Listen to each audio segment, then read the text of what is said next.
Tommy Martinez's mittened hand froze on the gate latch. The rusted metal screamed exactly like his father's last breath beneath those construction beams 3 winters ago. The December blizzard should have hidden everything, but there in Frank Morrison's back pasture, impossible against the white Colorado fury, sat a German shepherd.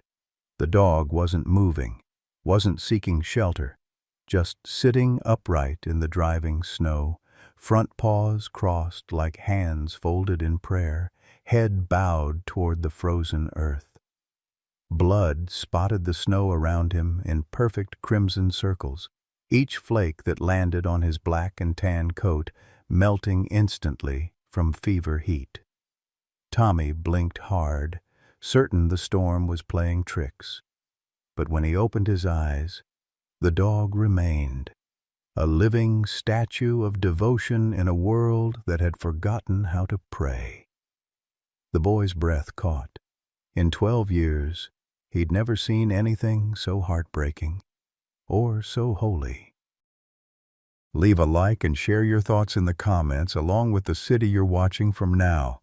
Let's continue with the story. Frank Morrison had been living with ghosts for 3 years, 2 months, and 16 days.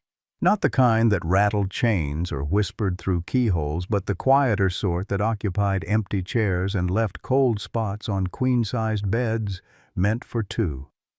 At 68, the retired Marine sergeant had grown accustomed to silence broken only by the grandfather clock Margaret had insisted on buying during their 3rd year of marriage, back when time still mattered, when there were places to be and people waiting. His daily routine had calcified into something resembling survival rather than living. Coffee at 0600 hours, black, no sugar. Margaret had taken the sweetness with her. The Denver Post spread across the kitchen table, though he rarely read past the headlines anymore. Most news felt like reports from a world he no longer recognized, full of people who had forgotten how to honor their commitments, their country, their families. The cabin sat on 47 acres of Colorado wilderness, 23 miles outside Aspen. Margaret had called it their forever home when they'd bought it with his military pension and her teacher's retirement fund. She'd planned gardens that would bloom in sequence from March through October, had sketched chickens scratching in a yard that would overlook the roaring Fork Valley. Cancer had different plans. His workshop occupied the converted garage, filled with half-finished projects and the persistent scent of pine shavings. Woodworking had been Margaret's suggestion during his difficult transition from military to civilian life. "Your hands need purpose," she'd said, watching him struggle with the sudden absence of orders to follow, missions to complete. Now he carved mostly out of habit, muscle memory, moving the chisel while his mind wandered through 37 years of shared memories. Dr. Sarah Chen represented everything modern about the valley that made Frank uncomfortable. She'd arrived 6 months ago with California plates, expensive veterinary equipment, and a confidence that suggested she'd never lost anything irreplaceable. Her clinic occupied the old Michael's feed store, transformed with gleaming steel surfaces and digital monitors that beeped with electronic urgency. Frank had driven past twice, noting the steady stream of Range Rovers and Tesla vehicles in the parking lot, city folks treating their pets like children they'd never had. Tommy Martinez was different. The boy walked past Frank's property every school day, rain or shine, maintaining the steady pace of someone carrying invisible weight. Frank recognized the posture from his own reflection, shoulders slightly hunched, eyes scanning for threats that might not exist but felt perpetually present. The kid's father had died in a construction accident the previous spring, leaving behind a 12-year-old boy and a mother working double shifts at the hospital cafeteria. Frank watched the world from his kitchen window like a sniper maintaining overwatch, cataloging changes in the familiar landscape. Neighbors he'd known for decades selling to developers, forests carved into subdivision lots. The quiet erosion of everything Margaret had loved about this place. He'd become a keeper of ghosts in a valley that seemed determined to forget its past. The knock came at 16:47 hours, 3 sharp raps that cut through the cabin's silence like incoming artillery. Frank set down his coffee mug, Margaret's favorite, the one with faded roses she'd bought at a church bazaar in 1987, and moved toward the door with the measured pace of a man who'd learned that rushing toward unexpected sounds could get you killed. Tommy Martinez stood on the porch, snow collecting on his wool cap and mittens, his face flushed crimson from the cold and something else. Fear, maybe, or excitement. The boy's breath came in short puffs that reminded Frank of signal flares against the darkening sky. "Mr. Morrison, sir," Tommy began, his voice carrying the careful politeness his mother had drilled into him. "There's something in your back pasture, something that ain't right." Frank studied the boy's face through the storm door's glass. In 43 years of military service and civilian life, he'd developed an instinct for reading people under stress. Tommy wasn't lying, wasn't exaggerating for attention. Whatever he'd seen had shaken him to his core. "What kind of something?" Frank asked, opening the door wider. Cold air rushed past Tommy, carrying the sharp scent of snow and pine needles. "A dog, sir. A big German shepherd. But he's—" Tommy paused, searching for words that could capture what defied description. "He's sitting in the snow like he's praying, real formal-like, and there's blood." Frank's chest tightened. He'd seen enough wounded soldiers to know that when someone mentioned blood and unusual behavior in the same sentence, time became a luxury nobody could afford. He grabbed his heavy coat from the hook by the door, the same military-issue parka that had kept him warm through 3 winters in Germany during the Cold War. "Show me," he said. They trudged through snow that reached Tommy's knees and Frank's shins, following the boy's earlier footprints that were already being erased by the storm. The wind howled through the bare aspen trees, creating a sound like voices calling from a great distance. Frank's combat boots found purchase on the uneven ground through muscle memory and decades of experience moving through hostile terrain. When they reached the pasture's edge, Frank stopped so abruptly that Tommy nearly collided with his back. Through the swirling snow, perhaps 60 yards away, sat the most extraordinary sight Frank had witnessed in 3 wars and 70 years of living. The German shepherd was enormous, easily 90 pounds, with the broad chest and alert ears of a working dog bred for serious purposes. But it was his posture that stole Frank's breath. The animal sat perfectly upright in the deepening snow, front paws crossed with deliberate precision, head bowed toward the earth. Around him, crimson drops had fallen in a rough circle, each mark bright against the white ground like communion wine on altar cloth. Frank's military training kicked in automatically. Range estimation, 60 meters. Wind speed, 15 knots from the northwest. Visibility, poor and deteriorating. Target assessment, large canine, injured, behavioral pattern unknown. Threat level, indeterminate. But his human heart saw something else entirely. In the dog's position, he recognized a posture Margaret had assumed countless times during their marriage. Hands folded, head bowed, lips moving silently in conversations with a God who sometimes seemed to listen and sometimes seemed to have better things to do. "Jesus Christ," Frank whispered, the words escaping before he could stop them. "That's what I thought too, sir," Tommy said quietly. "Looks like he's asking for help." They approached slowly, Frank leading with his hands visible and his voice low. The dog didn't flee, didn't attack, didn't even lift his head until they were close enough to count his ribs through matted fur. When he finally looked up, his eyes held an intelligence that made Frank's stomach clench. Those weren't the eyes of a wild animal. They belonged to someone who had learned to hope and been taught to regret it. The injuries were systematic, precise. 17 scars crisscrossed the dog's back and sides in parallel lines, each approximately 2 inches apart. His left ear hung in tatters, his tail bent at an unnatural angle where bones had healed badly. Around his neck, a dark groove in the skin told the story of chains worn long enough to become permanent jewelry. Frank knelt in the snow, his knees protesting the cold through worn denim. "Easy, boy," he murmured, using the same tone he'd employed with wounded soldiers who might shoot first and ask questions later. "Nobody's going to hurt you." The dog's response nearly broke him.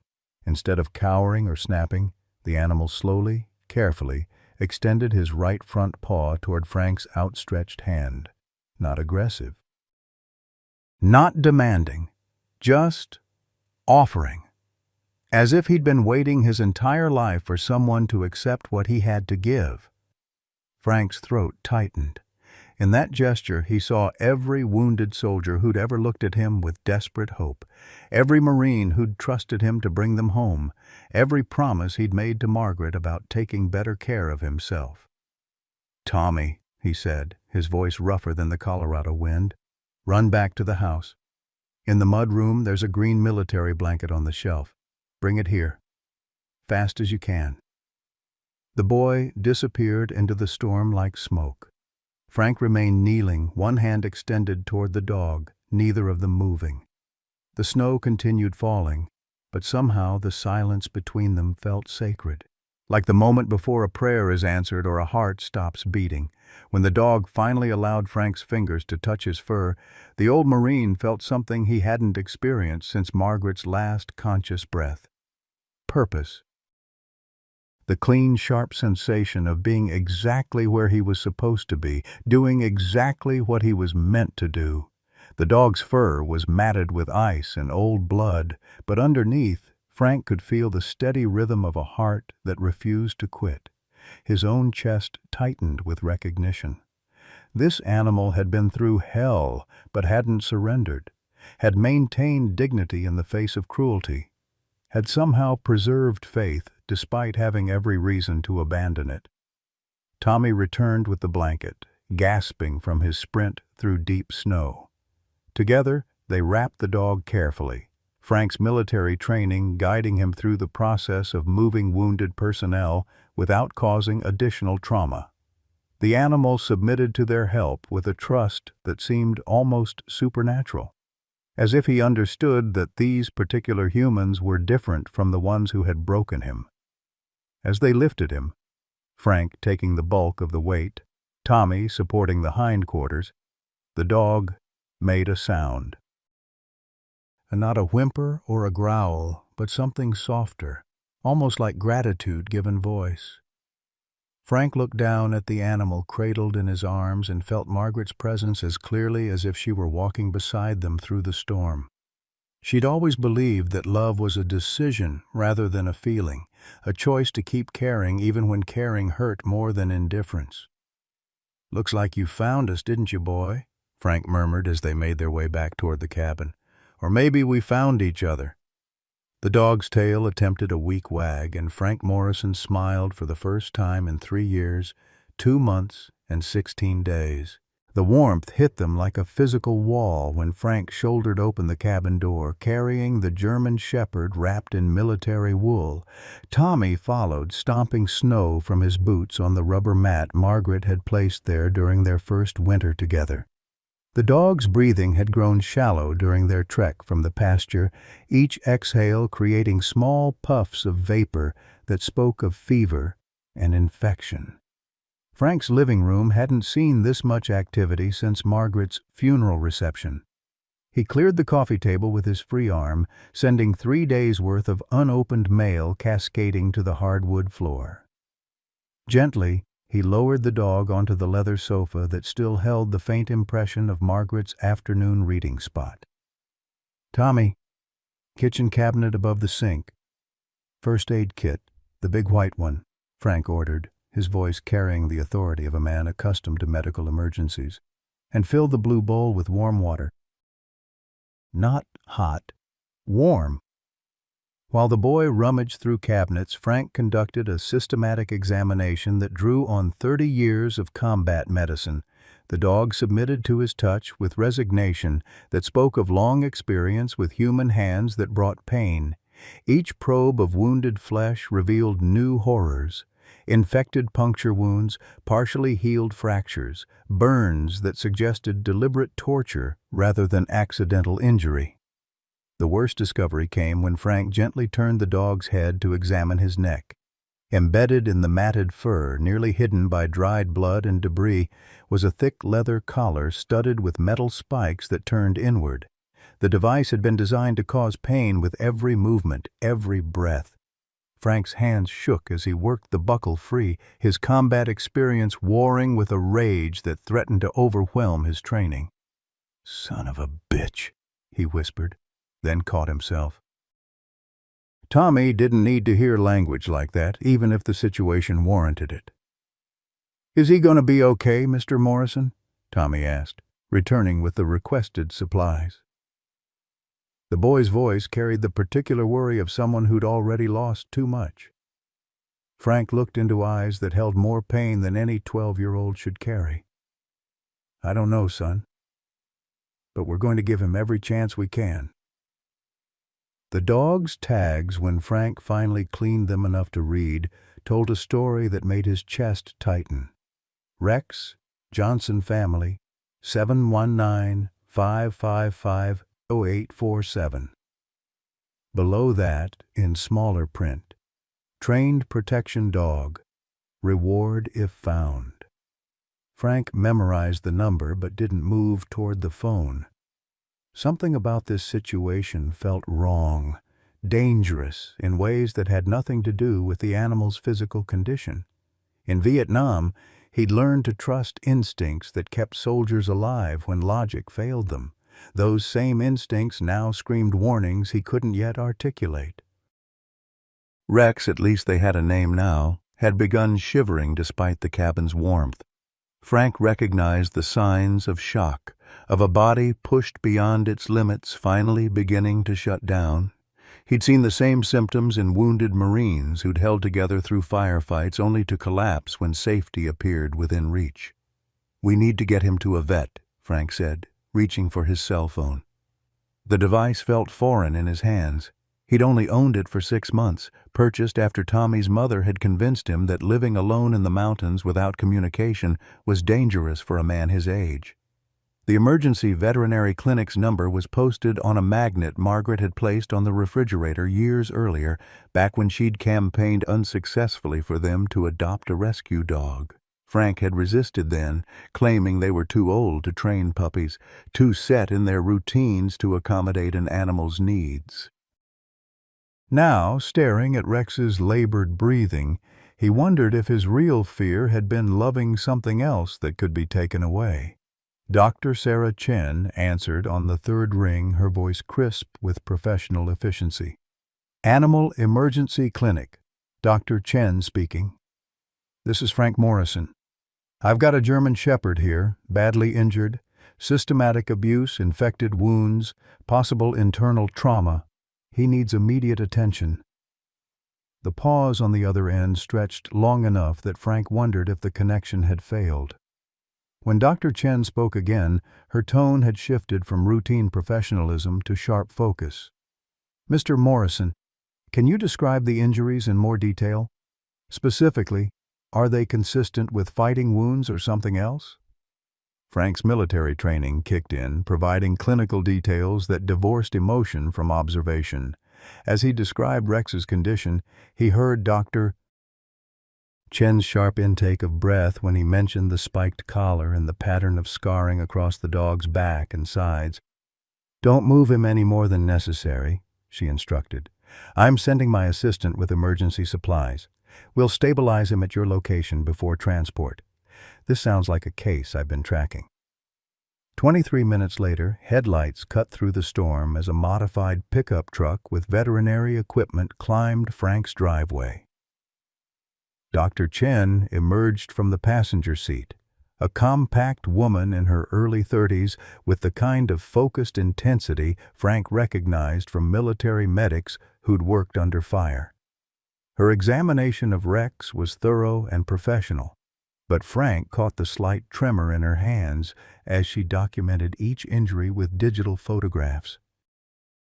When she discovered fresh puncture wounds that suggested recent cage fighting, her jaw tightened in a way that reminded Frank of his own expression when facing an enemy that fought without honor.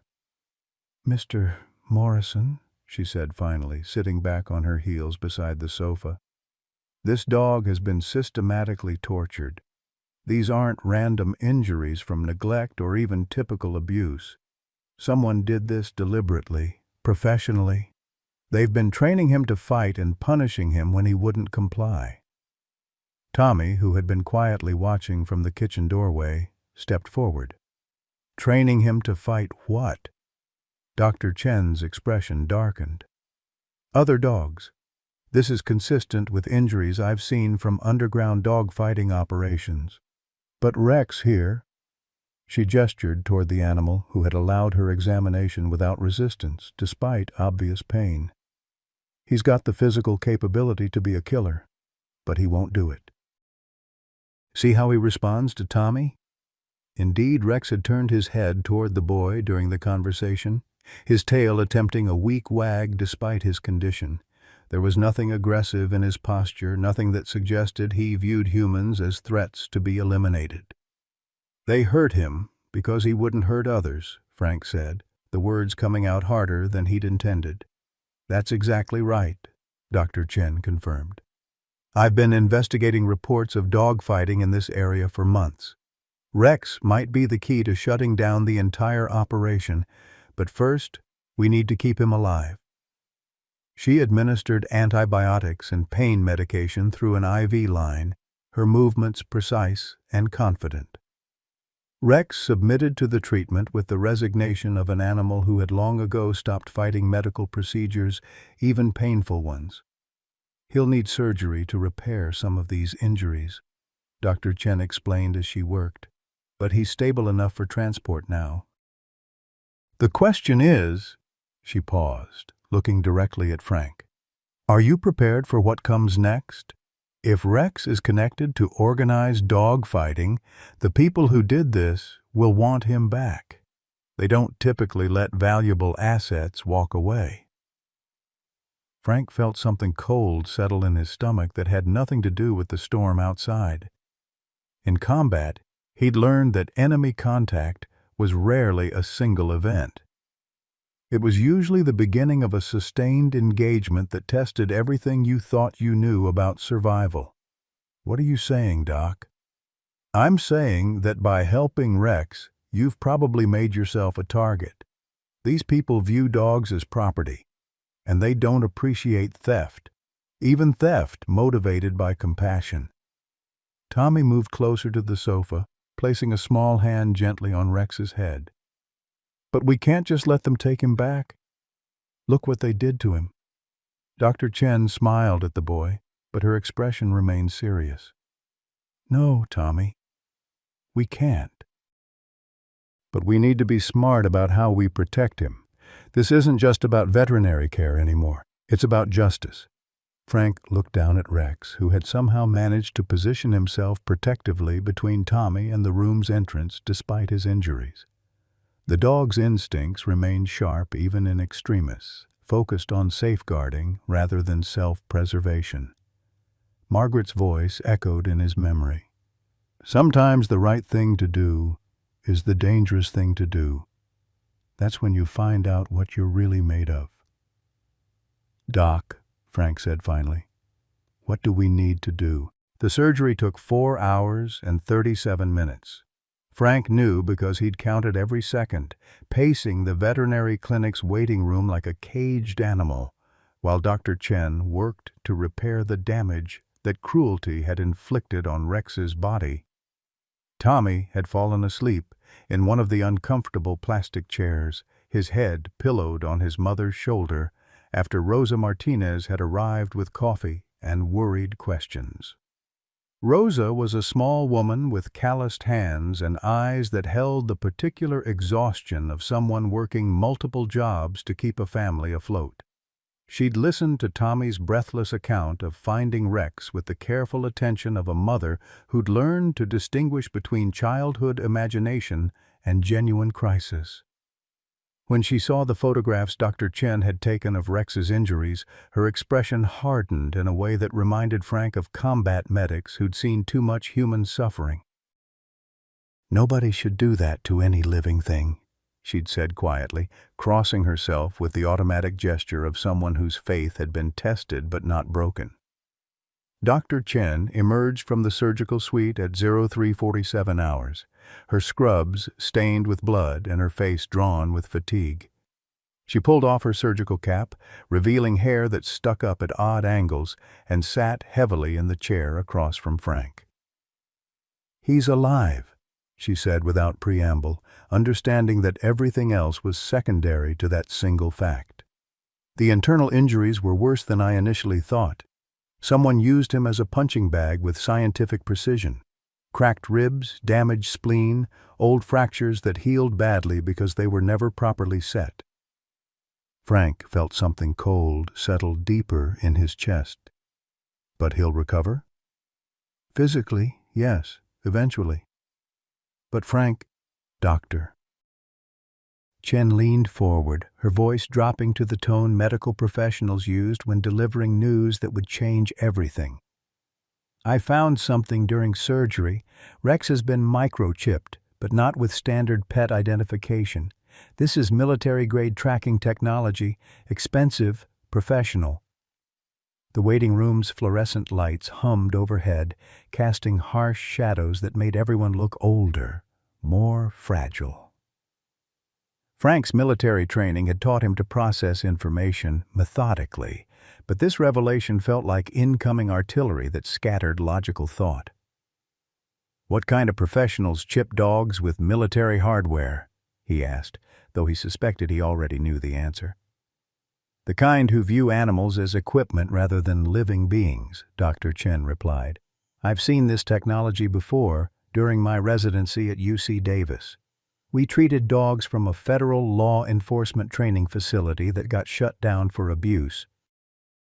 Same chips, same systematic injury patterns." Tommy stirred in his chair, blinking away sleep with the disorientation of someone awakening in an unfamiliar place. "Is Rex okay?" he asked, his voice small in the sterile silence. "He's going to be fine, mijo," Rosa said, smoothing her son's hair with the automatic gesture of maternal comfort. But her eyes remained fixed on Dr. Chen's face, reading the subtext that adults communicated in glances and careful word choices. Dr. Chen pulled out her tablet, swiping to a series of X-rays that showed Rex's skeleton in stark black and white. "These old fractures tell a story," she explained, pointing to areas where bones had healed at unnatural angles. "This wasn't random violence. Someone trained him using systematic pain conditioning, break resistance, then build compliance through carefully calibrated suffering." Frank studied the images with the clinical detachment he'd learned during battlefield medical training. But underneath the professional analysis, rage built like pressure in a boiler that hadn't been properly maintained. He'd seen similar injury patterns in POWs who'd endured torture designed to break their spirits while keeping them functional. "Who would do this?" Tommy asked, his 12-year-old voice carrying an innocence that made the question even more painful. "People who've forgotten that strength isn't about making others weak," Rosa answered, her voice carrying the weight of someone who'd raised a child in a world that often rewarded cruelty over compassion. Dr. Chen's phone buzzed with an incoming text message. She glanced at the screen, and her expression shifted from tired concern to sharp alertness. "That was my assistant. We just got a call from someone claiming to own Rex. They're offering a substantial reward for his return, no questions asked." Frank felt his pulse quicken in the way it had during pre-combat briefings when intelligence reports suggested enemy contact was imminent. How substantial? $25,000. Cash. For a dog they claim ran away 3 days ago. The number hung in the air like smoke from an explosion. $25,000 represented more money than most families in their rural Colorado community saw in a year. It was the kind of sum that suggested Rex wasn't just valuable property, he was critical to someone's operation. "Did they say where to bring him?" Frank asked, his mind already calculating tactical considerations. If Rex's captors were willing to pay that much for his return, they wouldn't hesitate to take him by force if necessary. "They want to meet tomorrow night. Neutral location. They specifically requested that we don't involve law enforcement." Dr. Chen set down her tablet and looked directly at Frank. "Which tells me everything I need to know about the legality of their operation." Tommy had been listening with the intense focus of a child trying to understand adult complications that threatened something he'd already grown to love. "We're not going to give Rex back to them, are we? After what they did to him?" The question struck to the heart of everything Frank had been wrestling with since carrying Rex out of the snow. Legal ownership versus moral responsibility, property rights versus animal welfare, the safe choice versus the right choice. "No, son," Frank said finally, the words carrying the weight of a decision that would change all their lives. "We're not giving him back." Dr. Chen nodded as if she'd been waiting for exactly that response. "Then we need to be smart about this. Rex can't stay here. It's the first place they'll look. And your cabin isn't secure enough if these people decide to take him by force." "What do you suggest?" Rosa asked, her voice carrying the practical concern of someone accustomed to making difficult decisions with limited resources. "I have a friend who runs a wildlife sanctuary about 40 miles north of here. Off the grid, multiple escape routes, and she's dealt with situations like this before. Sarah Blackwood, former military like Frank. She specializes in rehabilitating animals that have been used in illegal operations." Frank felt a spark of recognition. "Sarah Blackwood, Special Forces medic, served in Afghanistan around 2010. "That's her. You know her?"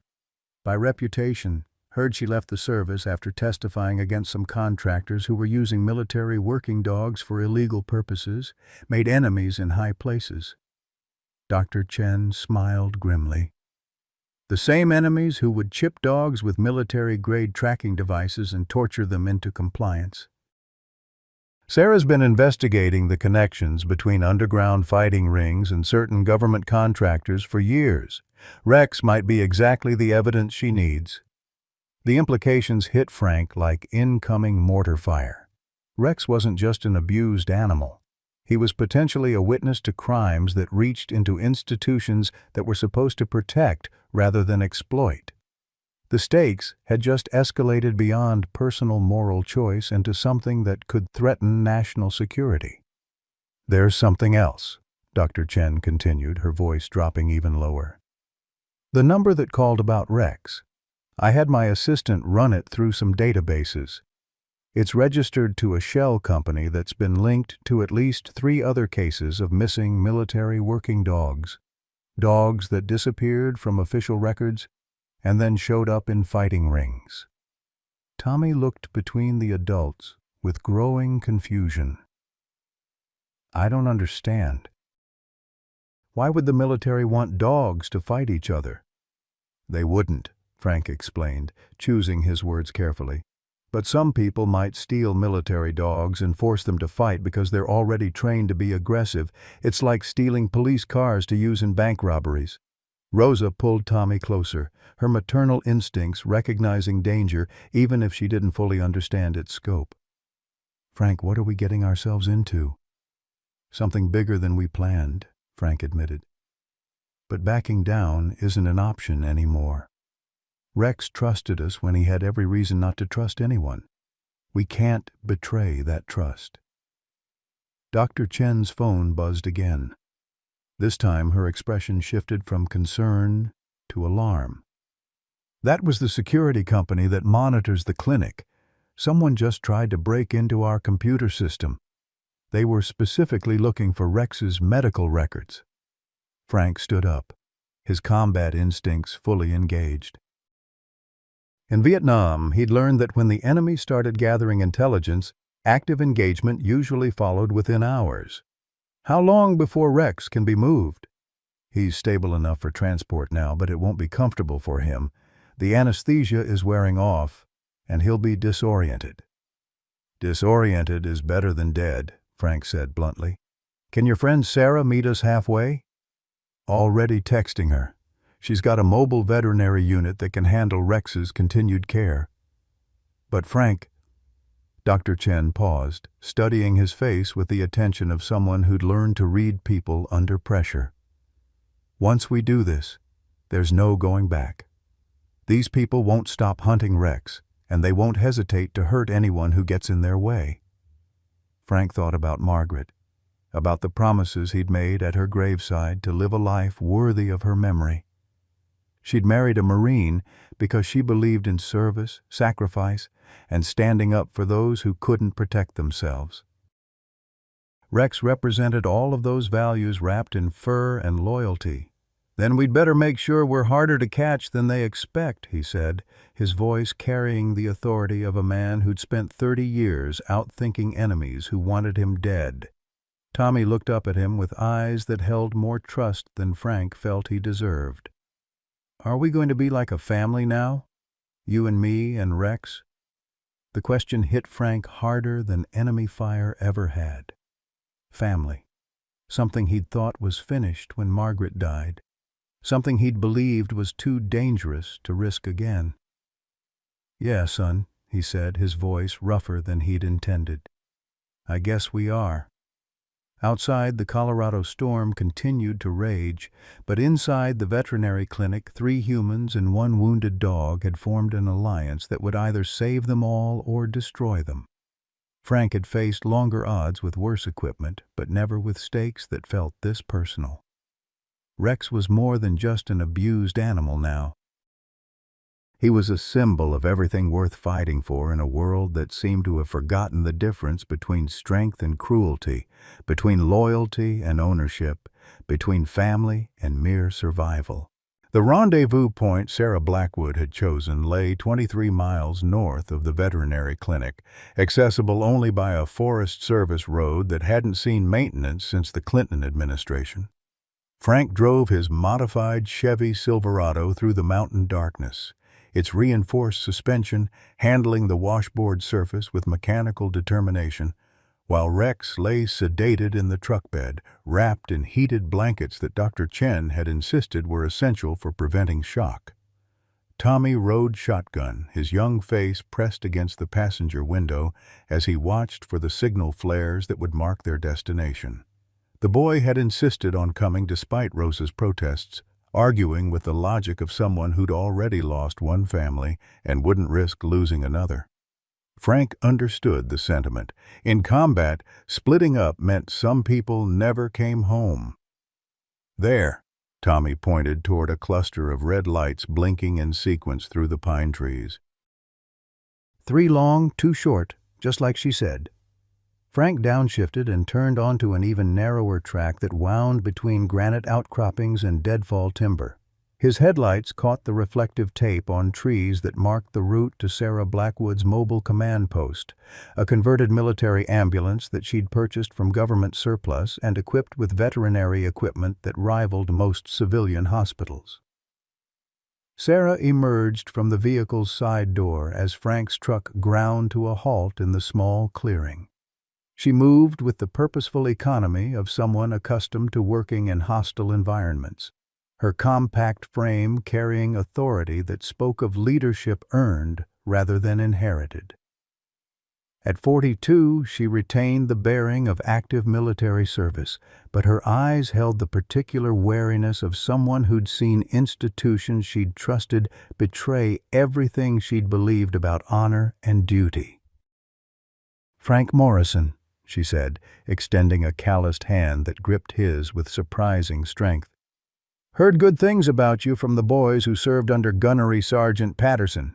He said you were the kind of NCO who brought people home." "That was a long time ago," Frank replied, but he felt something ease in his chest at the reference to his old commander. Patterson had been killed in an IED explosion outside Fallujah, but apparently his recommendations still carried weight among people who understood the difference between orders and leadership. "Some things don't change," Sarah said, then moved immediately to examine Rex. "Dr. Chen gave me the preliminary report, but I want to see the damage myself." Her examination was thorough and professional, conducted with the kind of clinical detachment that allowed medical personnel to function when emotions would paralyze judgment. But Frank caught the slight tightening around her eyes as she documented each injury, the barely perceptible shake of her head when she discovered evidence of systematic torture that went beyond anything necessary for training purposes. "This is personal," she said finally, sitting back on her heels beside the truck bed. "Someone took their time with this dog. This wasn't about making him fight. This was about making him suffer." Tommy had been watching from a respectful distance, but now he stepped closer. "Why would anyone want to make him suffer? He's the gentlest dog I ever met." Sarah studied the boy's face with the attention of someone who'd learned to read people quickly and accurately. Sometimes people hurt others because they can't stand their own pain. Rex here represents something they hate about themselves. She turned back to Frank, her expression shifting to the kind of professional focus he remembered from combat medics who'd worked under fire. "The microchip, doctor. Chen found isn't just military grade. It's from a specific program that was supposed to be shut down 3 years ago. Enhanced K9 operations, run by a private contractor called Cerberus Solutions." Frank felt cold certainty settle in his stomach. "I've heard that name. They were involved in some kind of scandal involving the abuse of military working dogs." "More than abuse," Sarah confirmed. "They were using dogs in illegal psychological operations, training them to torture prisoners in ways that wouldn't leave obvious evidence. When Congress started investigating, most of the evidence disappeared and the key witnesses recanted their testimony." The implications hit Frank like incoming artillery. Rex wasn't just an escaped fighting dog. He was a witness to war crimes that powerful people wanted to keep buried. The $25,000 reward wasn't about recovering valuable property. It was about eliminating evidence that could destroy careers and possibly topple entire defense contracts. "How many dogs were in the program?" Frank asked, though he wasn't sure he wanted to know the answer. "Officially, the program never existed. Unofficially, we estimate at least 40 dogs were subjected to the enhanced conditioning protocols. Rex is only the third one we've been able to locate alive." Tommy looked between the adults with growing understanding that what they were discussing went far beyond simple animal abuse. "What happened to the other dogs?" Sarah's expression darkened. "Most were euthanized when the program shut down. Officially for health reasons, but really because they knew too much. The 2 we found before Rex." She paused, choosing her words carefully for the boy's benefit. "They weren't in good condition. One was so damaged psychologically that we couldn't save him. The other is still in rehabilitation, but he may never fully recover." Frank studied Rex's sleeping form, noting the way the dog's legs moved in dreams that were probably nightmares.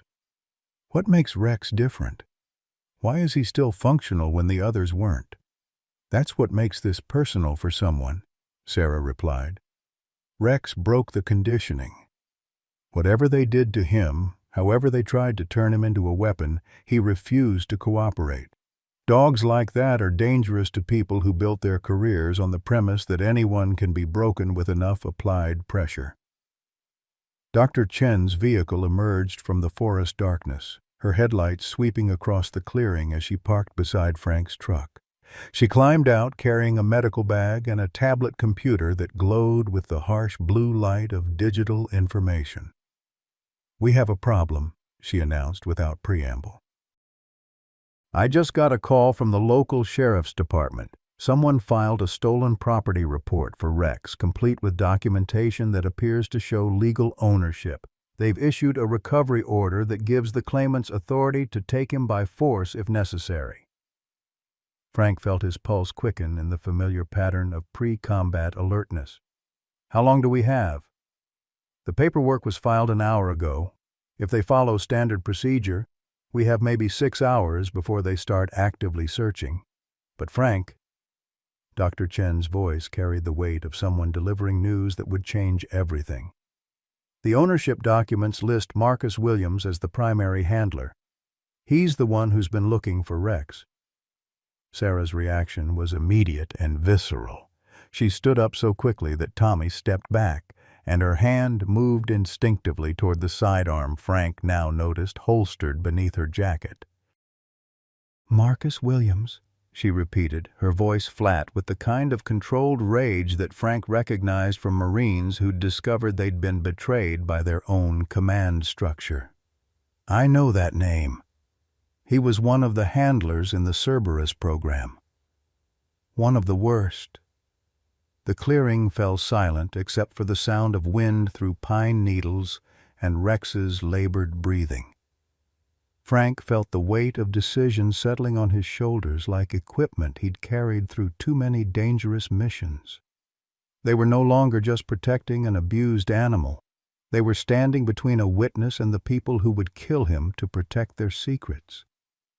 "What kind of worst?" Tommy asked, his young voice cutting through the adult tension with the directness of someone who hadn't yet learned that some questions were better left unasked. Sarah looked at Frank, silently asking if the boy was ready for the truth. Frank nodded slightly. Tommy had already seen Rex's injuries, had already committed himself to protecting something he loved. He deserved to understand what they were up against. Marcus Williams was court-martialed for animal cruelty, but the charges were dropped when his commanding officer intervened, Sarah explained. He has a history of using systematic torture to break animals' resistance. But the real problem is that he's good at it. He understands exactly how much pain an animal can endure without dying, and he uses that knowledge to create perfect compliance. Frank felt something cold and familiar settle in his chest. In Vietnam, he'd encountered interrogators who possessed similar skills, men who could break prisoners without leaving marks that would violate the Geneva Convention. The kind of people who understood that psychological torture was often more effective than physical abuse. "Rex escaped from him," Tommy said, putting the pieces together with the logical progression of someone who'd grown up understanding that adults weren't always trustworthy. "That's why he was praying in the snow. He was asking for help." "And we answered," Frank said, his voice carrying the weight of commitment that couldn't be undone. "Which means Williams is going to come after all of us." Dr. Chen consulted her tablet, scrolling through information that made her expression increasingly grim. "There's more. I did some research on Williams while I was driving here. He's not working alone.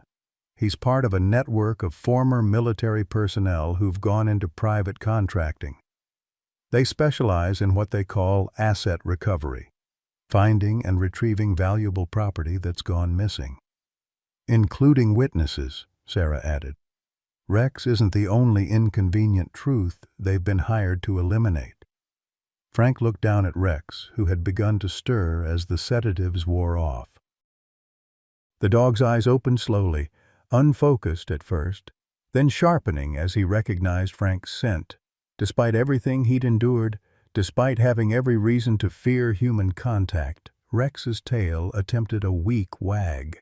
In that moment, Frank understood that this wasn't just about protecting one animal.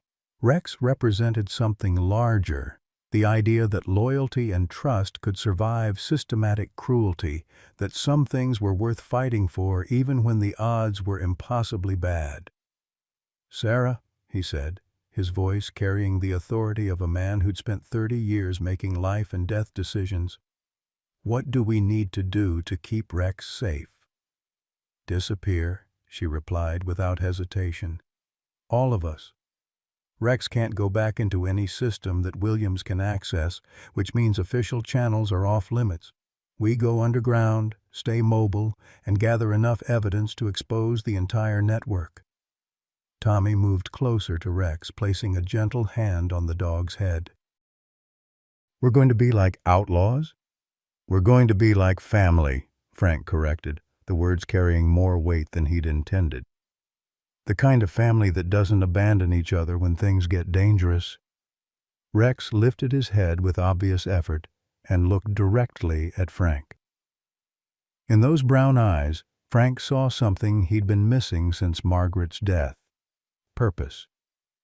The clean, sharp sensation of being exactly where he was supposed to be, doing exactly what he was meant to do. The war for Rex's freedom was about to begin, and Frank Morrison had chosen his side. The attack came at 3:47 hours on January 6th, exactly as Frank's military instincts had predicted. He'd been awake for 23 minutes, sitting in the darkness of Sarah's mobile command center, with Rex's warm bulk pressed against his legs, when the first vehicle's headlights swept across the clearing. The dog had sensed the approaching danger 15 minutes earlier, his body tensing with the recognition of something familiar and terrifying. 3 black SUVs emerged from the forest in tactical formation, their engines running with the quiet efficiency of vehicles modified for operations that required stealth and speed. Frank counted at least 8 figures moving through the darkness, their movements coordinated with the precision of people who'd done this before. Professional contractors, not local law enforcement, stumbling through an unfamiliar situation. "Sarah," Frank whispered into his radio, knowing she was positioned in the backup observation post 30 meters upslope. "We've got company, multiple vehicles, professional deployment. This isn't a legal recovery operation." "Copy that," Sarah's voice crackled back. "Tommy and Dr. Chen are secure in the fallback position. Rex's status?" Frank looked down at the German shepherd, whose entire body had begun trembling with something beyond fear. Recognition. These weren't strangers coming to collect stolen property. These were the people who had systematically destroyed Rex's ability to trust, who had taken a gentle animal and tried to forge him into a weapon of cruelty. "Rex knows them," Frank reported. "Whatever they did to him, he remembers." The lead figure separated from the group, approaching the mobile unit with the confident stride of someone accustomed to intimidating cooperation from reluctant subjects. Marcus Williams was exactly what Frank had expected. Military bearing corrupted by years of operating outside legal constraints, the kind of man who'd learned to use authority as a weapon rather than a responsibility. "Frank Morrison," Williams called out, his voice carrying across the clearing with the projected confidence of someone who believed his victory was inevitable. "I know you're in there. We just want our property back. Nobody needs to get hurt." Frank felt Rex press closer against his legs, the dog's breathing shallow with terror that spoke of memories too painful to process. In combat, Frank had seen soldiers break under torture, had watched strong men reduced to compliance through systematic application of fear and pain. Rex's reaction told him everything he needed to know about Williams's methods. "Your property?" Frank called back, stepping into the doorway where Williams could see him clearly. Funny way to treat property, leaving it to die in a snowstorm. Williams's laugh carried no humor, only the cold satisfaction of someone who enjoyed having power over others. "That animal cost the government $400,000 to train. He's specialized equipment, not a pet. You wouldn't understand the investment we've made in his conditioning."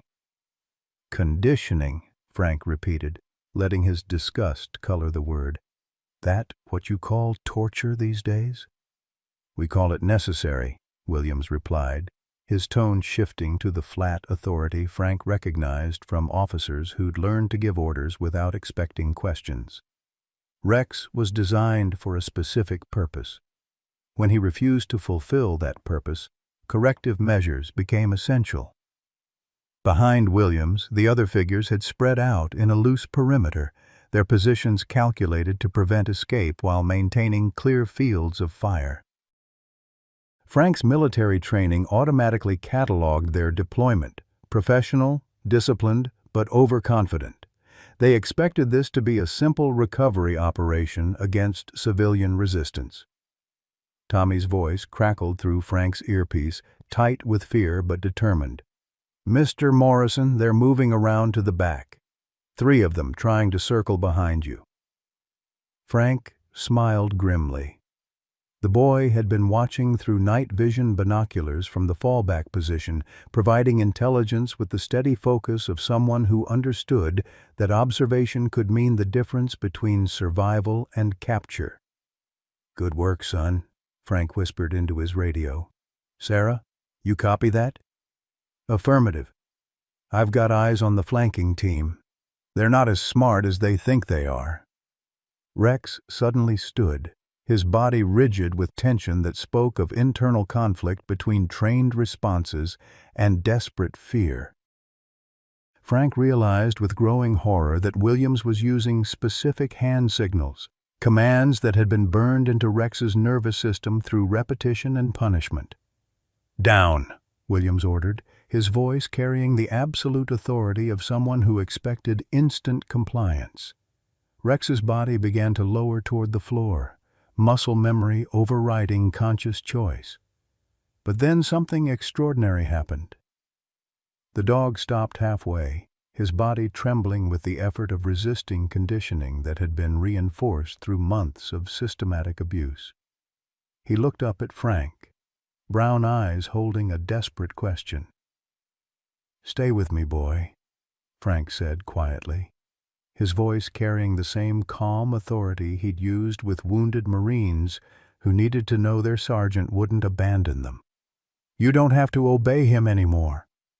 The moment stretched like a held breath, Rex's entire existence balanced between trained submission and the possibility of choice. Frank felt something shift in the air, a tension that spoke of decisions that would define everyone's future. Rex stood up fully, positioning himself between Frank and Williams. For the first time since the attack began, his tail lifted slightly, not quite a wag, but a statement of allegiance that carried more courage than any Medal of Honor citation. Williams's expression darkened with the particular rage Frank recognized from officers whose authority had been challenged by subordinates who no longer feared the consequences of disobedience. "That animal belongs to the United States government," Williams snarled, abandoning the pretense of legal recovery. "He's classified equipment, and you're interfering with a federal operation." "Funny," Frank replied, his voice carrying 30 years of experience dealing with officers who confused rank with righteousness. "I don't see any federal paperwork. All I see is a bunch of contractors trying to steal a dog they tortured." "Doctor." Chen's voice joined the radio conversation, urgent with professional alarm. "Frank, I'm monitoring emergency frequencies. Someone just called in a gas leak at the veterinary clinic. Fire department and hazmat teams are responding. They're creating a distraction." Frank felt cold certainty settle in his chest. This wasn't just about recovering Rex, it was about eliminating evidence. Williams and his team had come prepared to destroy anything that could expose their operation, including witnesses who might testify about what they'd seen. "Sarah," Frank said into his radio, "they're not planning to leave anyone behind who can talk." "Copy that. Initiating contingency plan Alpha. Tommy, Dr. Chen, execute emergency protocols on my mark." Williams had apparently grown tired of negotiation. He gestured to his team, and Frank saw weapons being drawn from concealment.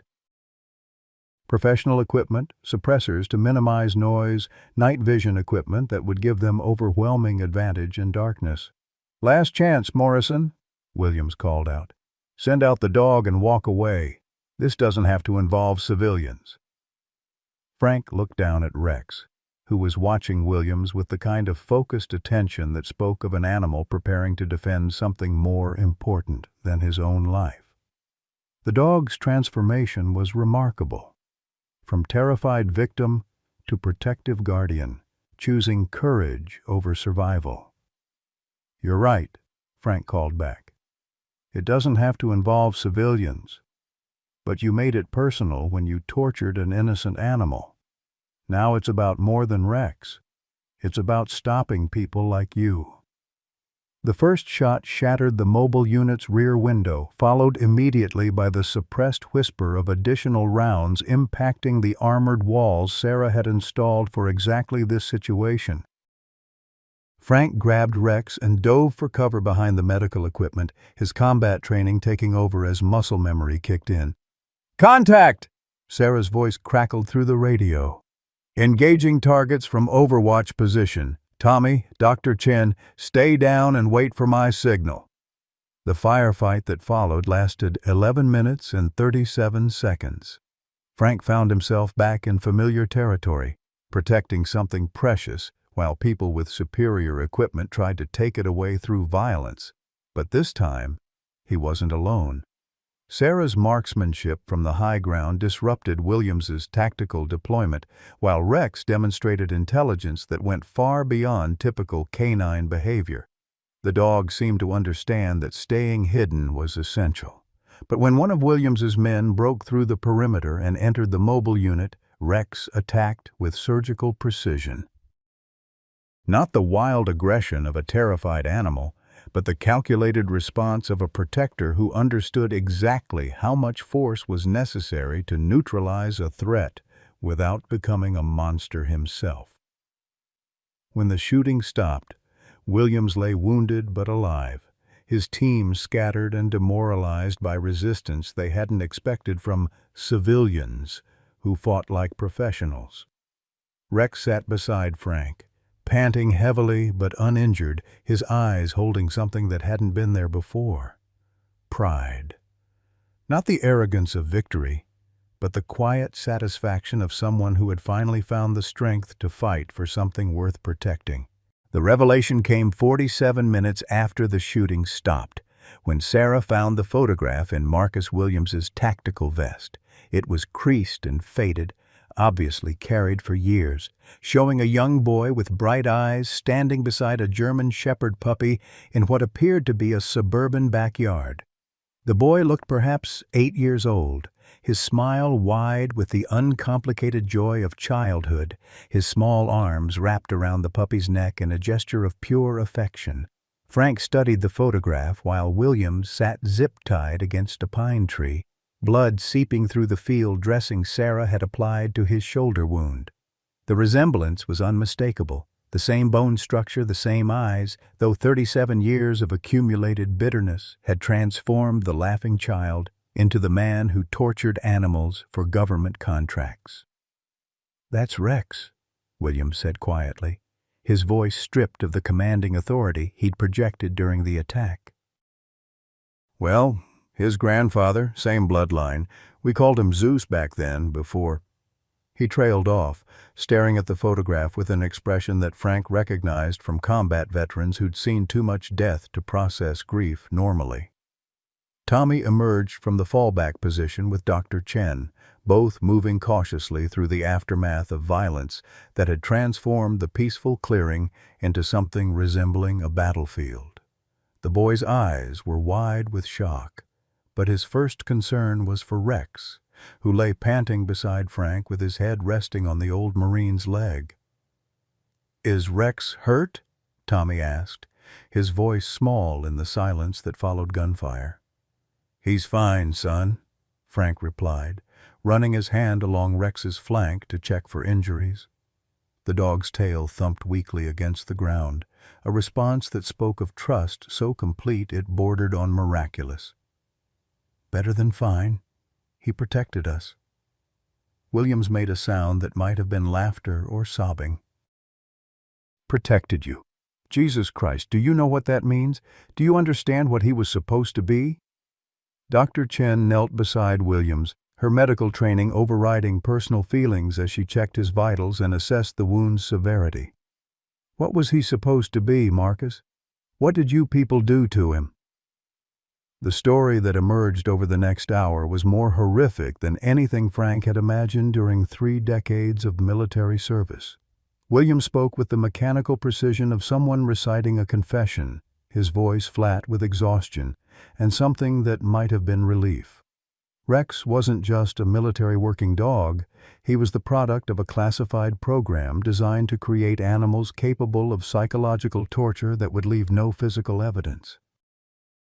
The Cerberus Project had identified specific bloodlines of German Shepherds with unusual intelligence and emotional sensitivity, then subjected them to conditioning protocols that would have violated every treaty governing the treatment of prisoners of war if applied to humans.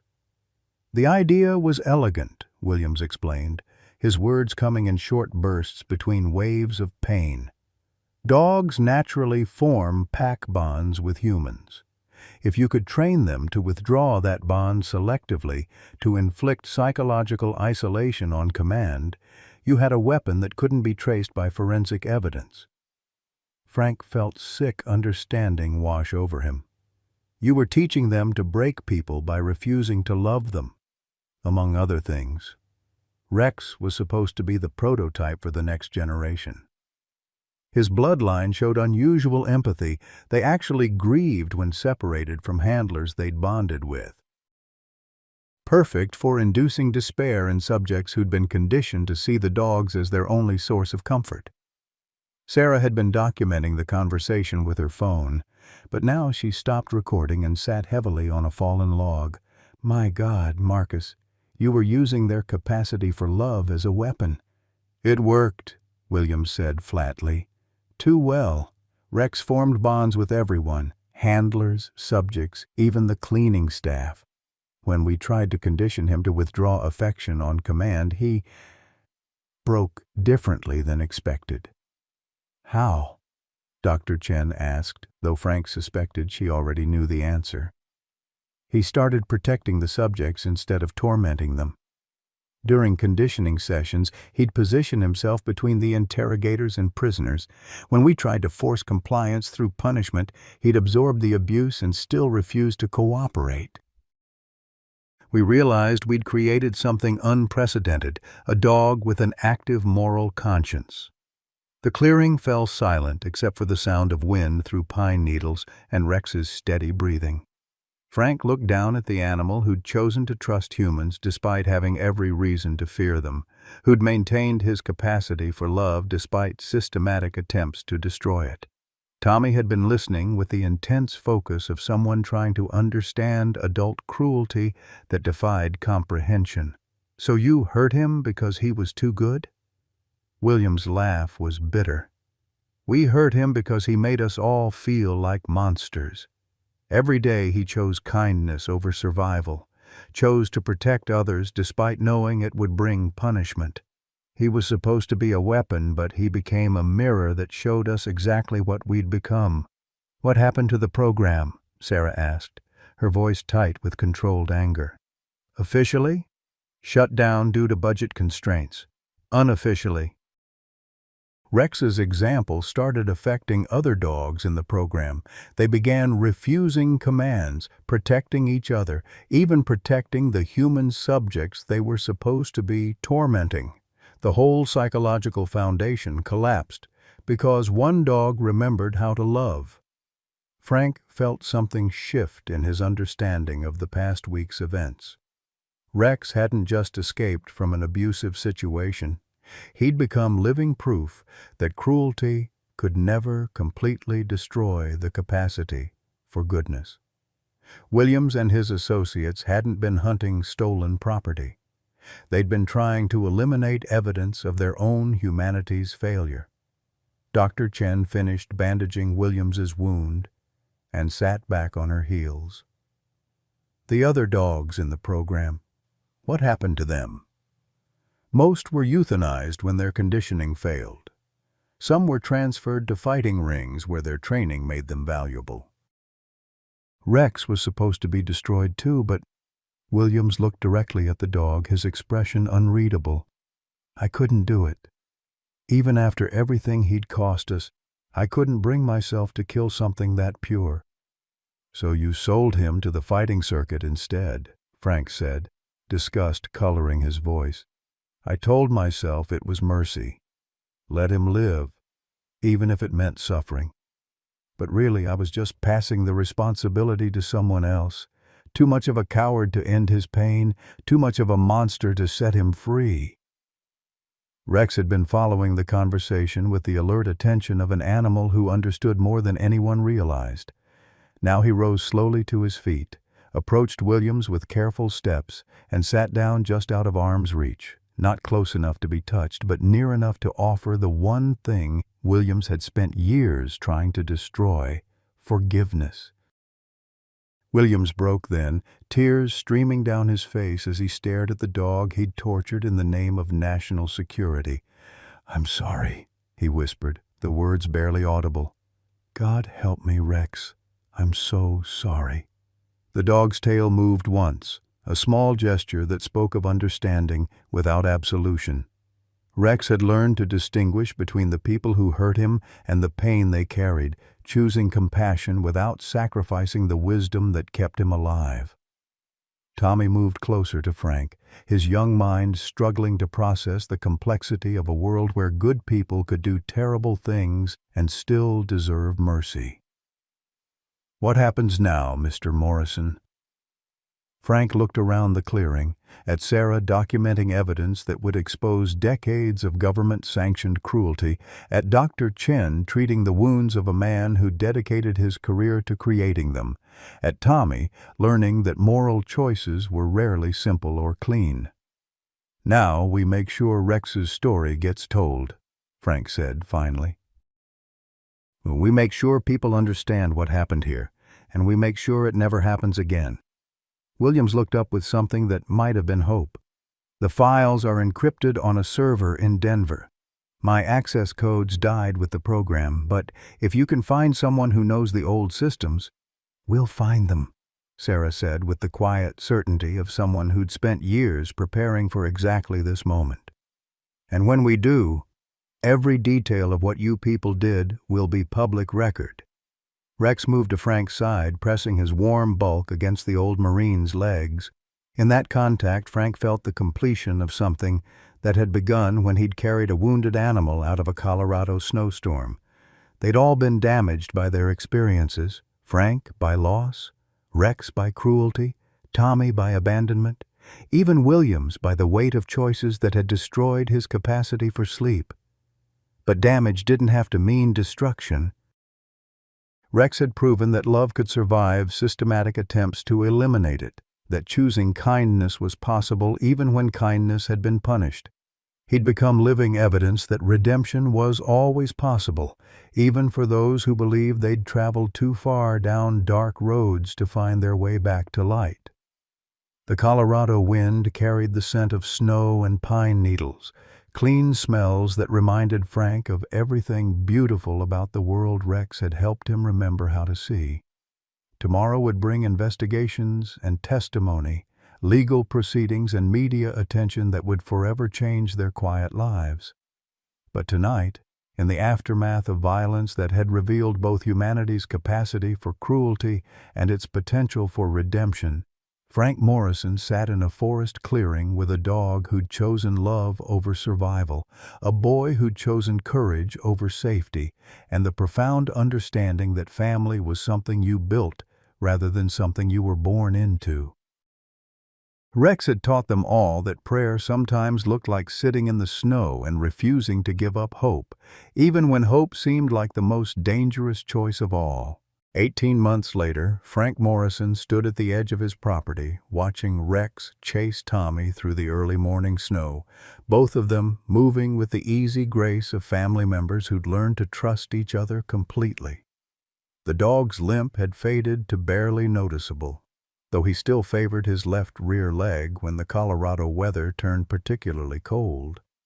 The scars remained, thin white lines visible through his thick coat, but they'd become part of his story rather than its ending. The cabin had changed too.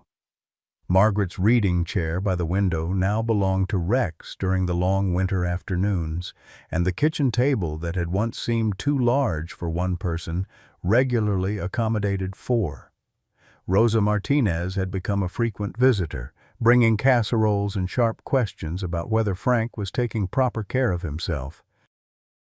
Tommy's artwork covered the refrigerator, drawings of Rex in heroic poses, sketches of their makeshift family gathered around the fireplace, watercolor landscapes of the Colorado mountains that surrounded their home. Dr. Sarah Chen had relocated her practice to a larger facility 20 miles closer to Frank's cabin, citing the need for expanded facilities to handle the increase in rescued animals that arrived following the congressional hearings on the Cerberus project. In reality, Frank suspected she'd moved because proximity to Rex helped her sleep better at night, knowing that at least one victim of systematic cruelty had found peace. The hearings themselves had dominated national news for 6 weeks, creating the kind of media firestorm that ended careers and triggered criminal investigations reaching into the highest levels of government. Marcus Williams had testified for 8 hours across 3 days, his detailed confession providing prosecutors with evidence that dismantled an entire network of contractors who'd been operating outside legal oversight for nearly a decade. Rex had been called as a witness, in a manner of speaking. The committee members had watched hours of footage showing his behavior during controlled interactions with former military personnel suffering from PTSD. His ability to distinguish between people who needed comfort and those who might pose threats had impressed psychiatrists who specialized in animal-assisted therapy. They'd concluded that whatever training he'd received had enhanced rather than diminished his natural empathy, creating an animal with unprecedented ability to read human emotional states. The government's settlement offer had been substantial, enough money to ensure Frank's financial security for the rest of his life, with additional funds establishing a foundation dedicated to rehabilitating animals that had been exploited by illegal operations. Frank had accepted the financial compensation but donated most of it to Sarah's expanded rescue facility, keeping only enough to maintain the cabin and ensure Tommy's college education was secure. Tommy had thrived under Frank's guidance, his grades improving dramatically once he'd found stability and purpose. The boy had discovered a talent for mechanical engineering, spending hours in Frank's workshop learning to work with his hands while Rex supervised from his favorite spot near the wood stove.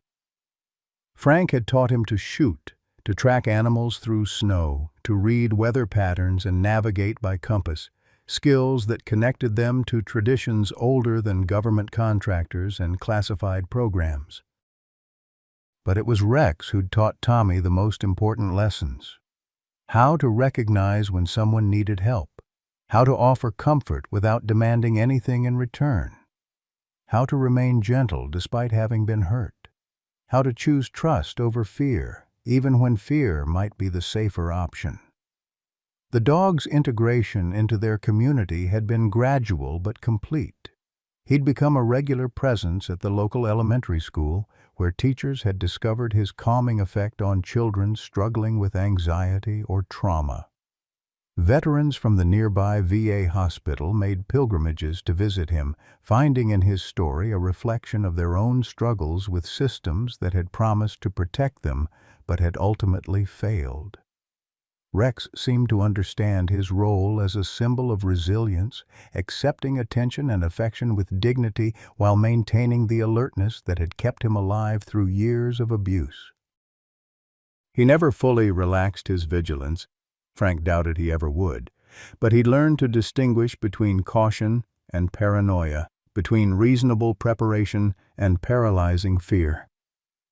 On quiet evenings, when the three of them sat around the fireplace reading or working on projects, Frank sometimes caught Rex staring into the flames with an expression that might have been meditation or might have been prayer. The dog had never lost his habit of sitting upright with his front paws crossed, though now the posture seemed to express gratitude rather than desperate hope.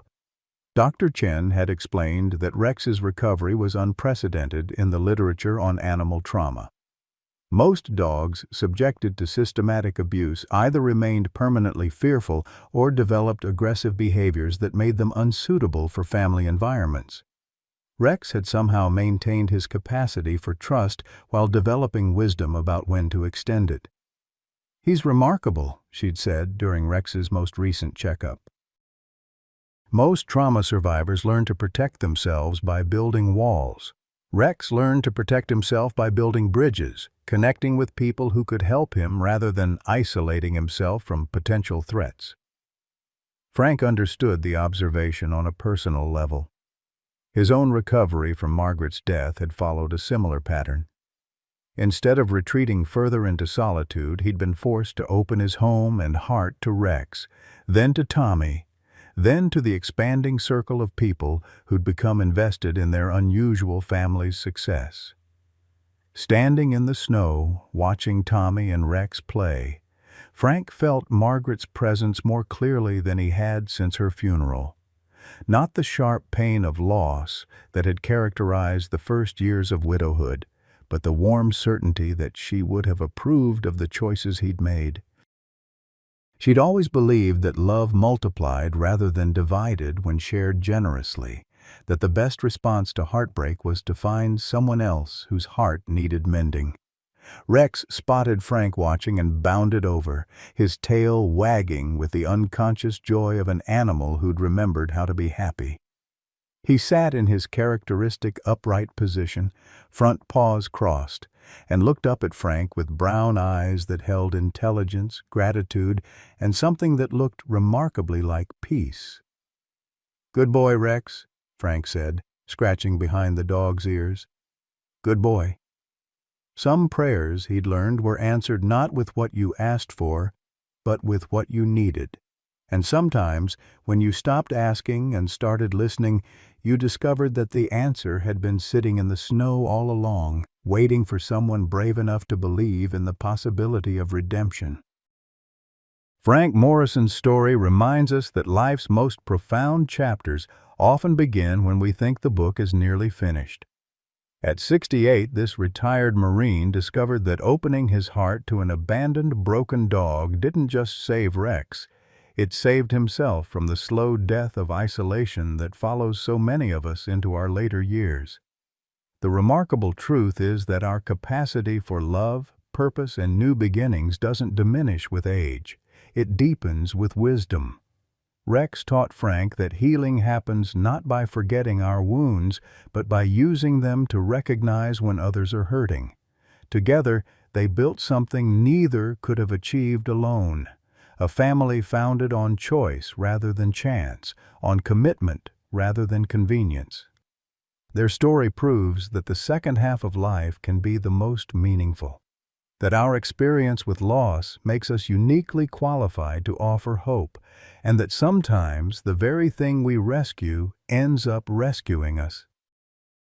Whether you're facing an empty nest, retirement transitions, or the loneliness that creeps in after loss, remember that your story isn't over. It might just be reaching its most beautiful chapter. Share with us. Have you experienced an unexpected relationship that changed your perspective on aging or purpose? What small act of kindness has had the biggest impact on your life? Please leave your thoughts in the comments below. Your story might be exactly what someone else needs to hear today.